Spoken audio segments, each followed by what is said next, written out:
چوتھا مسئلہ ہے ایرر کی زکات ہے کہ نہیں. ایرر کہتے کسے ہیں پہلے آپ اسے سمجھ لیجئے. سرکاری کرمچاری کو مہنگائی بھتوں سے بچانے کے لیے گورنمنٹ سال میں ایک مرتبہ یا 6 مہینے میں کچھ رقم اضافے کے طور پر انہیں دیتی ہے، اور وہ اضافہ یہ ہوتا ہے کہ گورنمنٹ آرڈر پاس کرتی ہے کہ آج اور اضافے کی رقم وہ گورنمنٹ اس کے اکاؤنٹ سے جوڑ دیتی ہے. مثال کے طور پر گورنمنٹ اگر 1 مارچ کو یہ حکم نافذ کرتی ہے کہ سرکاری کرمچاری کو مہنگائی بھتہ انہیں دیا جائے گا، تو اس کے بعد جنوری سے لے کر کے جب تک کہ وہ مہنگائی بھتہ اسے ملے گا، تو اب اس مہنگائی بھتے ہی کو ایرر کہا جاتا ہے. تو ایرر کی رقم تنخواہ ہی کی بقایا رقم ہوتی ہے. اسی لیے جس تاریخ کو گورنمنٹ ایرر کا آرڈر پاس کرتی ہے، اسی تاریخ سے اس ایرر کا مالک سرکاری کرمچاری ہو جاتا ہے. اور پھر اس کے بعد جب اجرائے حکم یعنی جیو وغیرہ سے پہلے جتنے دنوں کے ایرر کا حکم ہوا، اتنے دنوں میں ملک ثابت نہیں. اور زکوٰۃ کا وجوب اس طرح سے ہوگا کہ ایرر کی رقم میں زکوٰۃ کا حکم اسی تاریخ سے نافذ ہو جائے گا جس میں گورنمنٹ نے ایرر دینے کا حکم صادر کیا ہے، تو اس رقم پر زکوٰۃ واجب ہوگی. اور پھر اس رقم کو اگر اس ملازم کے پاس سونا چاندی یا مال تجارت وغیرہ ہے، تو وہ ایرر کی رقم کو یعنی مہنگائی بھتہ جو گورنمنٹ دیتی ہے اسے بھی جوڑ دیا جائے گا، اور اس کی بھی زکوٰۃ نکالنی سال بسال ضروری ہوگی. چوتھا مسئلہ آپ سماعت فرمائیں، کرائے کے سامان اور مکان پر زکوٰۃ ہے یا نہیں. کرائے کے سامان میں بہت کچھ ہوتا ہے. مثال کے طور پر بہت سارے لوگ اپنے مکان کو کرائے پہ دیتے ہیں، بہت سارے لوگ اپنی دکان کو کرائے پہ دیتے ہیں. مکان بھی جو ہے لاکھوں کروڑوں کا ہوتا ہے، دکان بھی لاکھوں کی ہوتی ہے. بہت سارے لوگ اپنا ہال جو ہے جو کروڑوں روپے کا ہوتا ہے یا لاکھوں روپے کا ہوتا ہے، وہ شادی وغیرہ کے لیے دیتے ہیں، اور کسی پروگرام کے سلسلے میں بھی وہ ہال کرائے پر دیتے ہیں. تو جو چیز یا جو سامان کرائے پر دیا جائے تو اب اس پر زکوٰۃ کس طرح سے بنے گی. تو اب آئیے میں آپ کو بہار شریعت جلد پنجم صفحہ نمبر 42 کے حوالے سے میں آپ کو بتاؤں کہ صدر الشریعہ علیہ رحمہ فرماتے ہیں کرائے پر اٹھانے کے لیے دیگے وغیرہ دی ہیں تو ان کی زکوٰۃ نہیں ہے، اور کرائے کے مکان پر بھی زکوٰۃ نہیں ہے. معلوم یہ ہوا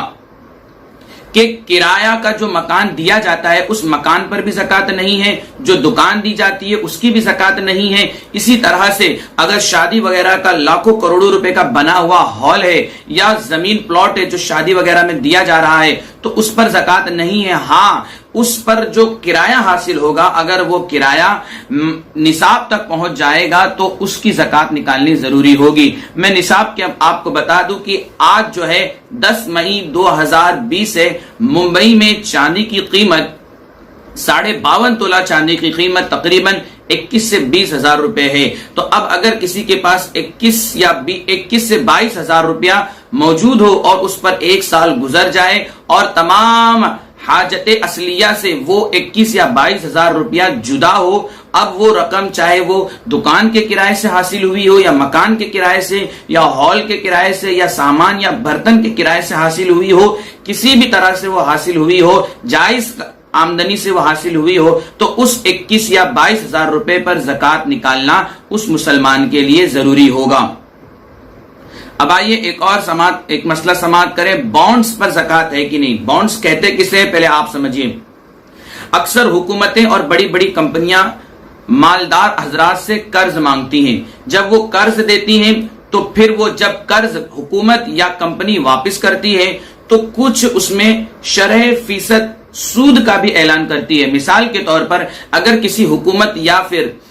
پرائیویٹ کمپنی نے 5 لاکھ روپیہ کسی بڑے انسان سے قرض لیا تو گورنمنٹ یا وہ پرائیویٹ کمپنی یہ کہتی ہے کہ تم ہمیں 5 لاکھ روپیہ قرض کے طور پر دو، ہم تمہیں جب اس 5 لاکھ کو لوٹائیں گے تو 7 لاکھ روپیہ ہم لوٹائیں گے، یعنی 2 لاکھ روپیہ ہم اس میں ایڈ کر. زکوٰۃ ہے یا نہیں ہے آپ سماعت کریں. کبھی کبھی ایسا ہوتا ہے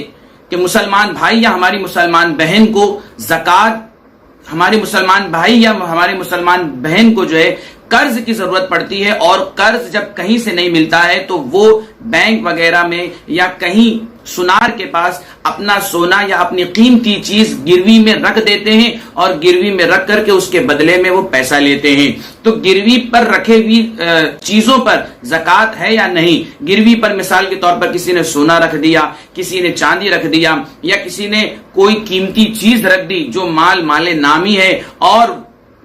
یا پھر مال تجارت رکھ دیا، تو اس کی زکوٰۃ کس طرح سے بنے گی؟ تو آپ سماعت فرمائیں کہ گروی پر رکھے ہوئی چیزوں کی زکوٰۃ نہ راہن پر ہے نہ مرتہن پر ہے، یعنی نہ گروی رکھنے والوں پر ہے اور نہ جس کو سونا رکھا ہوا ہے، اور جس نے اس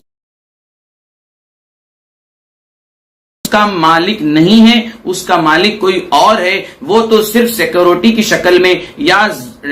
ضمانت کے طور پر اسے رکھا ہے، تو لہذا جس نے گروی رکھا ہے اس پر بھی زکوٰۃ نہیں ہے، اور جس کے پاس وہ چیز گروی رکھی گئی ہے اس پر بھی زکوٰۃ نہیں ہے۔ لیکن جب وہ چیز ملے گی، یعنی کہ میں نے گروی رکھا سونا، جب وہ مجھے ملے گا، چاہے وہ 2 سال بعد ملے یا 5 سال بعد ملے یا 8 سال بعد ملے، جب بھی ملے گا تو مجھے اس کی زکوٰۃ نکالنی ہوگی، اور پچھلے جتنے بھی سال گزرے، 5 سال 8 سال 10 سال، اس کی بھی زکوٰۃ نکالنی میرے لیے لازم اور ضروری ہوگی۔